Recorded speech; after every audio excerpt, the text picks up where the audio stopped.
शिव पुराण की विद्येश्वर संहिता में आज हम पढ़ेंगे पृथ्वी आदि से निर्मित देव प्रतिमाओं के पूजन की विधि, उनके लिए नैवेद्य का विचार, पूजन के विभिन्न उपचारों का फल, विशेष मास, वार, तिथि एवं नक्षत्रों के योग में पूजन का विशेष फल तथा लिंग के वैज्ञानिक स्वरूप का विवेचन। हर हर महादेव। ऋषियों ने कहा, साधु शिरोमणे, अब आप पार्थिव प्रतिमा की पूजा का विधान बताइए जिससे समस्त अभीष्ट वस्तुओं की प्राप्ति होती है। सूत जी बोले, महर्षियों, तुम लोगों ने बहुत उत्तम बात पूछी है। पार्थिव प्रतिमा का पूजन सदा संपूर्ण मनोरथों को देने वाला है तथा दुख का तत्काल निवारण करने वाला है। मैं उसका वर्णन करता हूँ, तुम लोग उसको ध्यान देकर सुनो।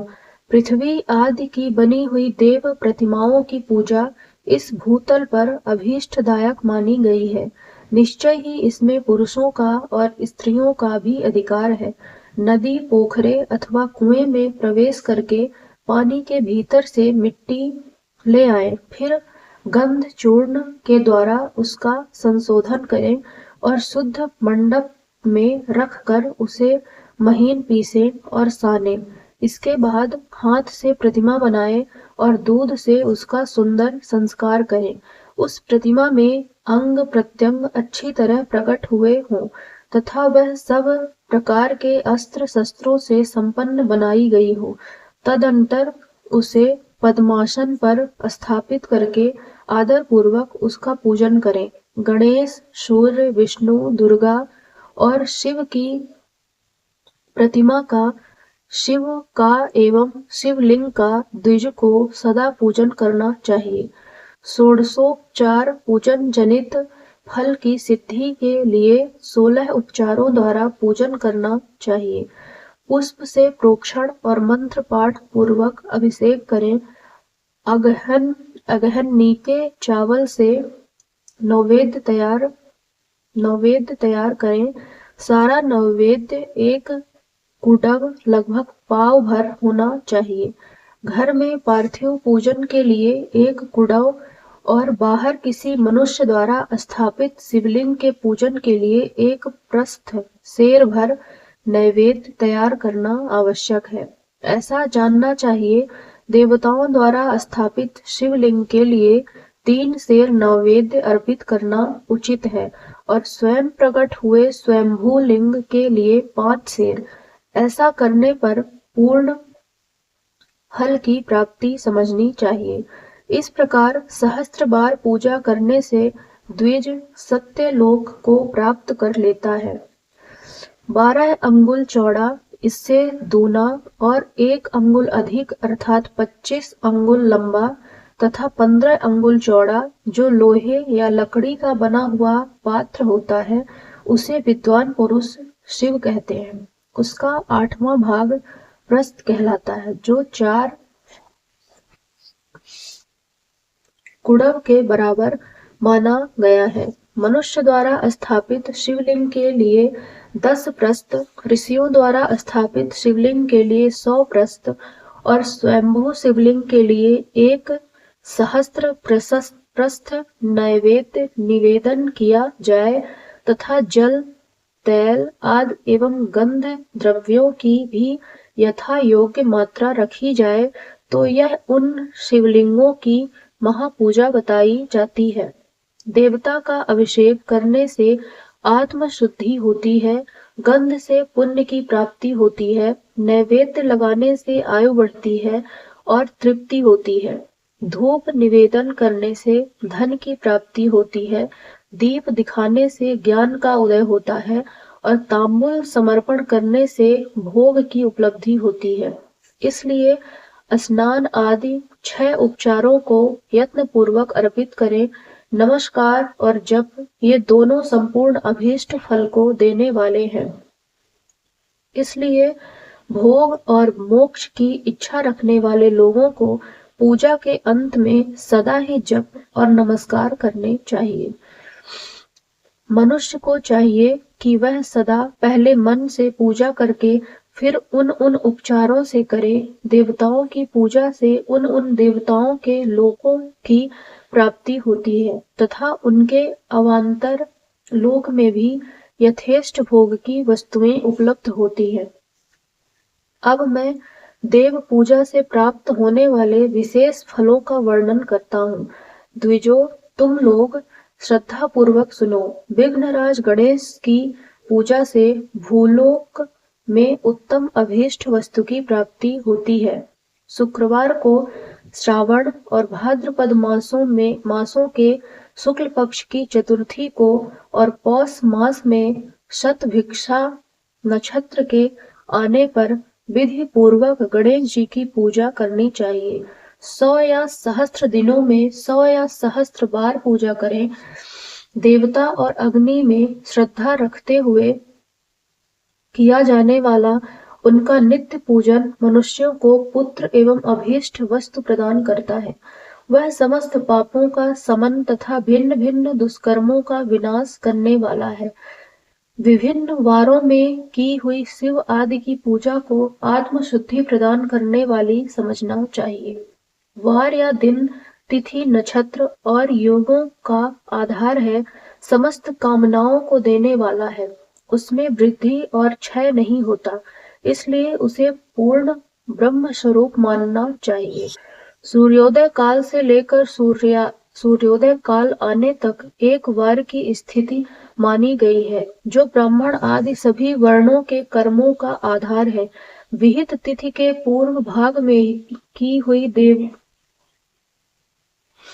पूजा मनुष्यों को पूर्ण भोग प्रदान करने वाली होती है। यदि मध्याह्न के बाद तिथि का आरंभ होता है तो रात्र युक्त तिथि का पूर्व भाग पितरों के श्राद्धादि कर्म के लिए उत्तम बताया जाता है। ऐसी तिथि का परभाग ही दिन से युक्त होता है, अतः वही देव कर्म के लिए प्रशस्त माना गया है। यदि मध्याह्न काल तक तिथि रहे तो उदय व्यापिनी तिथि को ही देव कार्य में ग्रहण करना चाहिए। इसी तरह शुभ तिथि एवं नक्षत्र आदि ही देव कार्य में ग्राह्य होते हैं। वार आदि का भली भांति विचार करके पूजा और जप आदि करने चाहिए। वेदों में पूजा शब्द के अर्थ की इस प्रकार योजना की गई है। पूज्यायते अनेन इति पूजा, यह पूजा शब्द की व्युत्पत्ति है। पूह का अर्थ है भोग और फल की सिद्धि। वह जिस कर्म से संपन्न होती है उसका नाम पूजा है। मनोवांछित वस्तु तथा ज्ञान ये भी अभीष्ट वस्तुएं हैं। सकाम भाव वाले को अभीष्ट भोग अपेक्षित होता है और निष्काम भाव वाले को अर्थ, पारमार्थिक ज्ञान, ये दोनों ही पूजा शब्द के अर्थ हैं। इनकी योजना करने से ही पूजा शब्द की सार्थकता है। इस प्रकार लोक और वेद में पूजा शब्द का अर्थ विख्यात है। नित्य और नैमित्तिक कर्म कालांतर में फल देते हैं, किंतु काम्य कर्म का यदि भली भांति अनुष्ठान हुआ हो तो वह तत्काल फलद होता है। प्रतिदिन एक पक्ष, एक मास और एक वर्ष तक लगातार पूजन करने से उन कर्मों के फल की प्राप्ति होती है और उनसे वैसे ही पापों का क्रमशः क्षय होता है। प्रत्येक मास के कृष्ण पक्ष की चतुर्थी तिथि को ही हुई महागणपति की पूजा एक पक्ष के पापों का नाश करने वाली और एक पक्ष तक उत्तम भोग रूपी फल देने वाली होती है। चैत्र मास में चतुर्थी को की हुई पूजा एक मास तक किए गए पूजन का फल देने वाली होती है और जब सूर्य सिंह राशि पर स्थित हों उस समय भाद्रपद मास की चतुर्थी को की हुई गणेश जी की पूजा एक वर्ष तक मनोवांछित भोग प्रदान करती है। ऐसा जानना चाहिए, श्रावण मास के रविवार को हस्त नक्षत्र से युक्त सप्तमी तिथि को तथा माघ शुक्ला सप्तमी को भगवान सूर्य का पूजन करना चाहिए। ज्येष्ठ तथा भाद्रपद मासों के बुधवार को श्रवण नक्षत्र से युक्त द्वादशी तिथि को तथा केवल द्वादशी को भी किया गया भगवान विष्णु का पूजन अभीष्ट संपत्ति को देने वाला माना गया है। श्रावण मास में की जाने वाली श्री हरि की पूजा अभीष्ट मनोरथ और आरोग्य प्रदान करने वाली होती है। अंगों एवं उपकरणों सहित पूर्वोक्त गौ आदि 12 वस्तुओं का दान करने से जिस फल की प्राप्ति होती है उसी को द्वादशी तिथि में आराधना द्वारा श्री विष्णु की तृप्ति करके मनुष्य प्राप्त कर लेता है। जो द्वादशी तिथि को भगवान विष्णु के 12 नामों द्वारा 12 ब्राह्मणों का षोडशोपचार पूजन करता है वह उनकी प्रसन्नता प्राप्त कर लेता है। इसी प्रकार संपूर्ण देवताओं के विभिन्न 12 नामों द्वारा किया हुआ 12 ब्राह्मणों का पूजन उन देवताओं को प्रसन्न करने वाला होता है। कर्क की संक्रांति से युक्त श्रावण मास में 9वीं तिथि को मृगशिरा नक्षत्र के योग में अंबिका का पूजन करें। वे संपूर्ण मनोवांछित भोगों और फलों को देने वाली है। ऐश्वर्य की इच्छा रखने वाले पुरुष को उस दिन अवश्य उनकी पूजा करनी चाहिए। आश्विन मास के शुक्ल पक्ष की 9वीं तिथि संपूर्ण अभीष्ट फलों को देने वाली है। उसी मास के कृष्ण पक्ष की चतुर्दशी को यदि रविवार पड़ा हो तो उस दिन का महत्व विशेष बढ़ जाता है। उसके साथ ही यदि आद्रा और महाद्रा सूर्य संक्रांति से युक्त आद्रा का योग हो तो उक्त अवसरों पर की हुई शिव पूजा का विशेष महत्व माना गया है। माघ कृष्णा चतुर्दशी को की हुई शिव जी की पूजा संपूर्ण अभीष्ट फलों को देने वाली है। वह मनुष्यों की आयु बढ़ाती, मृत्यु कष्ट को दूर हटाती और समस्त सिद्धियों की प्राप्ति कराती। ज्येष्ठ मास में चतुर्दशी को यदि महाआद्रा का योग हो अथवा मार्गशीर्ष मास में किसी भी तिथि को यदि आद्रा नक्षत्र हो तो उस अवसर पर विभिन्न वस्तुओं की बनी हुई मूर्ति के रूप में शिव की जो 16 उपचारों से पूजा करता है उस पुण्यात्मा के चरणों का दर्शन करना चाहिए। भगवान शिव की पूजा मनुष्यों को भोग और मोक्ष देने वाली है ऐसा जानना चाहिए। कार्तिक मास में प्रत्येक वार और तिथि आदि में महादेव जी की पूजा का विशेष महत्व है। कार्तिक मास आने पर विद्वान पुरुष दान, तप, होम, जप और नियम आदि के द्वारा समस्त देवताओं का षोडशोपचारों से पूजन करें। उस पूजन में देव प्रतिमा, ब्राह्मण तथा मंत्रों का उपयोग आवश्यक है। ब्राह्मणों को भोजन कराने से भी वह पूजन कर्म संपन्न होता है। पूजक को चाहिए कि वह कामनाओं को त्याग कर पीड़ा रहित शांत हो देवाराधन में तत्पर रहे। कार्तिक मास में देवताओं का यजन पूजन समस्त भोगों को देने वाला, व्याधियों को हर लेने वाला तथा भूतों और ग्रहों का विनाश करने वाला है। कार्तिक मास के रविवारों को भगवान सूर्य की पूजा करने और तेल तथा सूती वस्त्र देने से मनुष्यों के कोढ़ आदि रोगों का नाश होता है। हर्रे काली मिर्च वस्त्र और खीरा आदि का दान और ब्राह्मणों की प्रतिष्ठा करने से क्षय के रोग का नाश होता है। दीप और सरसों के दान से मिर्गी का रोग मिट जाता है। कृत्तिका नक्षत्र से युक्त सोमवारों को किया हुआ शिव जी का पूजन मनुष्यों के महान दारिद्र्य को मिटाने वाला और संपूर्ण संपत्तियों को देने वाला है। घर की आवश्यक सामग्रियों के साथ गृह और क्षेत्र आदि का दान करने से भी उक्त फल की प्राप्ति होती है।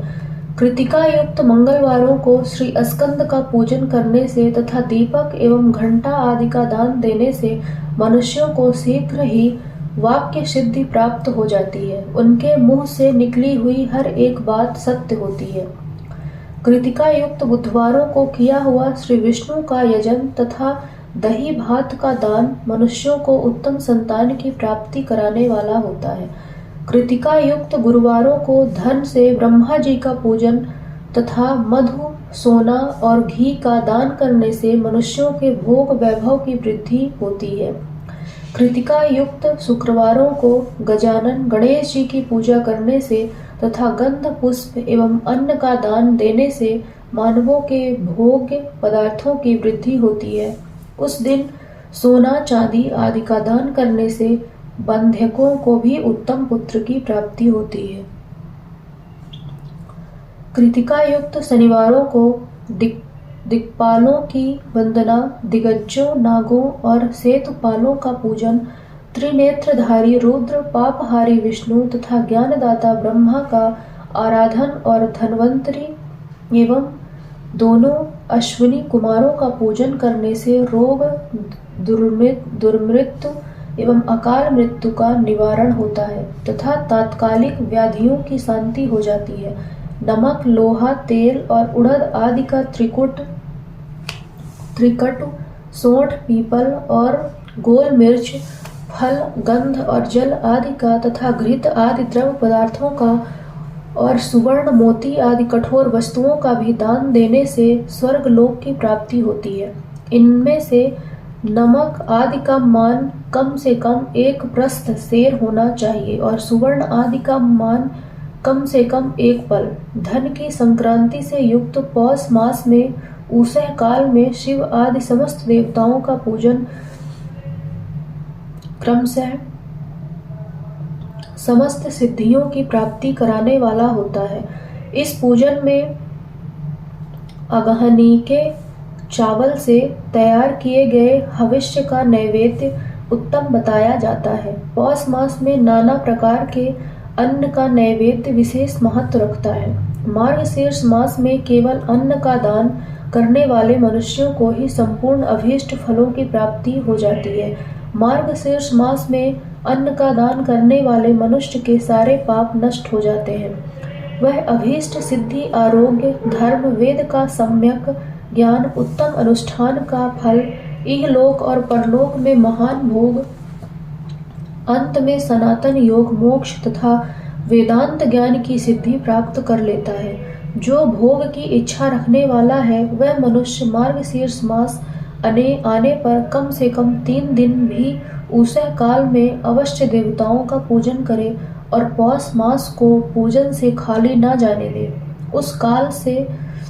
उषः काल से लेकर संगव काल तक ही पौष मास में पूजन का विशेष महत्व बताया गया है।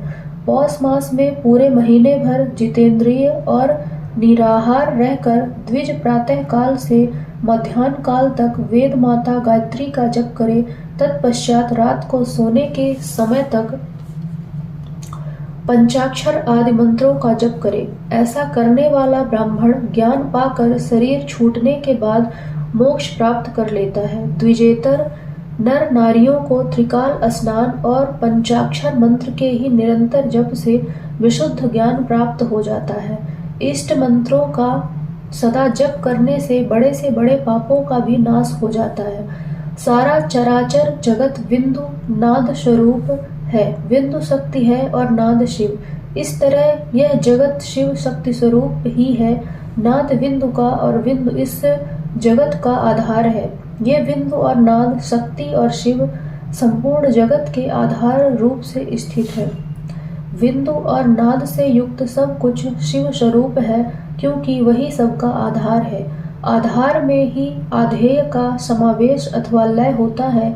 यही सकलीकरण है। इस सकलीकरण की स्थिति से ही सृष्टि काल में जगत का प्रादुर्भाव होता है, इसमें संशय नहीं है। शिवलिंग बिंदु नाद स्वरूप है, अतः उसे जगत का कारण बताया जाता है। बिंदु देव है और नाद शिव है। इन दोनों का संयुक्त रूप ही शिवलिंग कहलाता है। अतः जन्म के संकट से छुटकारा पाने के लिए शिवलिंग की पूजा करनी चाहिए। बिंदु रूपा देवी उमा माता है और नाद स्वरूप भगवान शिव पिता। इन माता पिता के पूजित होने से परमानंद की ही प्राप्ति होती है। अतः परमानंद का लाभ लेने के लिए शिवलिंग का विशेष रूप से पूजन करें। देवी उमा जगत की माता हैं और भगवान शिव जगत के पिता। जो इनकी सेवा करता है उस पुत्र पर इन दोनों माता पिता की कृपा नित्य अधिकाधिक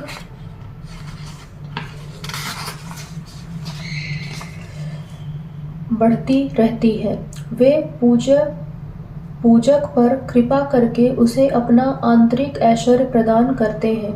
अतः मुनीश्वरों, आंतरिक आनंद की प्राप्ति के लिए शिवलिंग को माता पिता का स्वरूप मानकर उसकी पूजा करनी चाहिए। भर्ग शिव पुरुष रूप है और भर्गा शिवा अथवा शक्ति प्रकृति कहलाती है। अव्यक्त आंतरिक अधिष्ठान रूप गर्भ को पुरुष कहते हैं और सुव्यक्त आंतरिक अधिष्ठान भूत गर्भ को प्रकृति। पुरुष आदि गर्भ है और वह प्रकृति रूप गर्भ से युक्त होने के कारण गर्भवान है, क्योंकि वही प्रकृति का जनक है। प्रकृति में जो पुरुष का संयोग होता है यही पुरुष से उसका प्रथम जन्म कहलाता है। अव्यक्त प्रकृति से महत्वादि के क्रम से जो जगत का व्यक्त होता है यही उस प्रकृति का द्वितीय जन्म कहलाता है। जीव पुरुष से ही बारंबार जन्म और मृत्यु को प्राप्त होता है। माया द्वारा अन्य रूप से प्रकट किया जाना ही उसका जन्म कहलाता है। जीव का शरीर जन्म काल से ही जीर्ण क्षय भाव विकारों से युक्त होने लगता है, इसीलिए उसे जीव संज्ञा दी गई है।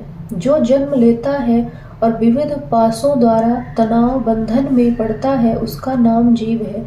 जन्म और बंधन जीव शब्द का अर्थ ही है। अतः जन्म मृत्यु रूपी बंधन की निवृत्ति के लिए जन्म के अधिष्ठान भूत मातृ पितृ स्वरूप शिवलिंग का पूजन करना चाहिए। गाय का दूध, गाय का दही और गाय का घी, इन तीनों को पूजन के लिए शहद और शक्कर के साथ पृथक पृथक भी रखें और इन सबको मिलाकर सम्मिलित रूप से पंचामृत भी तैयार कर लें। इनके द्वारा शिवलिंग का अभिषेक एवं स्नान कराएं। फिर गाय के दूध और अन्न के मेल से नैवेद्य तैयार करके प्रणव मंत्र के उच्चारण पूर्वक उसे भगवान शिव को अर्पित करें। संपूर्ण प्रणव को ध्वनि लिंग कहते हैं। स्वयंभू लिंग नाद स्वरूप होने के कारण नाद लिंग कहा गया है। यंत्र या अर्गा विंद स्वरूप होने के कारण विंदु लिंग के रूप में विख्यात है। उसमें अचल रूप से प्रतिष्ठित जो शिवलिंग है वह मकार स्वरूप है, इसलिए मकार लिंग कहलाता है। सवारी निकालने आदि के लिए जो चर लिंग होता है वह उकार स्वरूप होने से उकार लिंग कहा गया है। तथा पूजा की दीक्षा देने वाले जो गुरु या आचार्य हैं उनका विग्रह आकार का प्रतीक होने से आकार लिंग माना गया है। इस प्रकार आकार, उकार, मकार, बिंदु, नाद और ध्वनि के रूप में लिंग के 6 भेद हैं। इन 6 लिंगों की नित्य पूजा करने से साधक जीवन मुक्त हो जाता है, इसमें संशय नहीं है। माता देवी विंदु रूपा नाद रूपा शिवः पिता पूजिताभ्याम पितृभ्याम तु परमानंद एव हि परमानंदलाभार्थम शिवलिंगम प्रपूज्यते। सा देवी जगतां माता सा शिवो जगतः पिता पित्रोः शुश्रूषके नित्यं कृपाधिक्यं हि वर्धते। इस वीडियो में यहीं तक था। मिलते हैं नेक्स्ट वीडियो में, तब तक के लिए हर हर महादेव।